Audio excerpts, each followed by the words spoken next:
A lot of niggas gonna be mad at me for saying this, bro, but saying you can fight without doing any type of martial art is like saying you can shoot better or just as good as a marksman. A trained shooter. That's what niggas be saying when I be talking about like getting into boxing, Muay Thai, wrestling, whatever. Niggas that do that shit for real, whether you just train a couple times a week, whatever, is gonna be better than somebody that doesn't train at all. I don't care how much you see red. I don't care how big you think you are, how strong you think you are, how angry you get. I'm just talking about the actual skill of it. Because like if you say, oh, I can shoot just as good as a sniper from the Navy SEALs, just because you shoot your Glock a couple times, like, no, you can't. Like, it's just that simple. Like, nigga, just learn.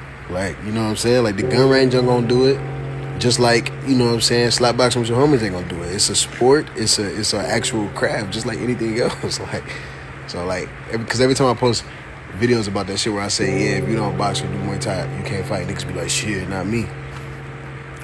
It's the same shit as like the whole shooting analogy. Just because you got guns don't mean that you can shoot better than a marksman. That's what I'm saying. Bro, you can't fight. That is like saying, now, there are exceptions only when it comes to boxing.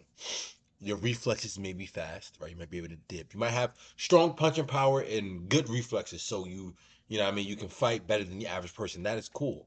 But when it comes to any other style like wrestling, BJJ, and like any other martial arts style, you cannot fight unless you train. That's simple fact.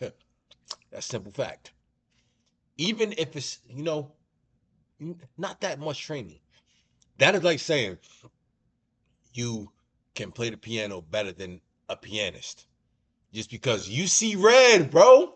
I see red, bro. So I can play the piano better than a pianist, even though I don't practice it at all. But because whenever I go to the airport, I see a piano. You know what I mean? I'm like, oh wow. And I think that like, no, fighting is actually a sport. Now, when it comes to boxing, there are people in this world who probably don't even train and will knock you out. But that's less than 1% of people. That's like people like Mike Tyson or something like that, right? But I guarantee you, if you don't train, you cannot fight. So I will encourage every man watching this to do two things. One, train, like, even if it's 1 day a week. Go in there and get used to throwing some punches and getting used to some techniques hitting the bag, exerting power. So if you get in a fight, you don't break your hand just because, you know what I'm saying? Do that. And the second thing I will encourage you to do is start working out, right? Because just putting the frame on, like just putting the weight on, you won't even need to fight most people, if you get what I mean. You don't even need to fight most people because people just would not want to fight you because you're jacked. So they like, oh, nah, I ain't having that. They do not even want no smoke with you. They immediately think you can fight when you're jacked. That's how stuff is, right? You're more intimidated. And also, if you got muscle and somebody built like a soggy sack of potatoes, you're going to beat them up if y'all have the same skill level, which is great. So get in the gym, man. If you need help on that, link is in the description, top pin comment. I teach you exactly how to get jacked. Literally, I teach you exactly how to get jacked. No holds barred, 24/7 access to me, weekly Zoom calls with me. Link is in the description. Top and comment. Limited slots available, so I see the real ones down there.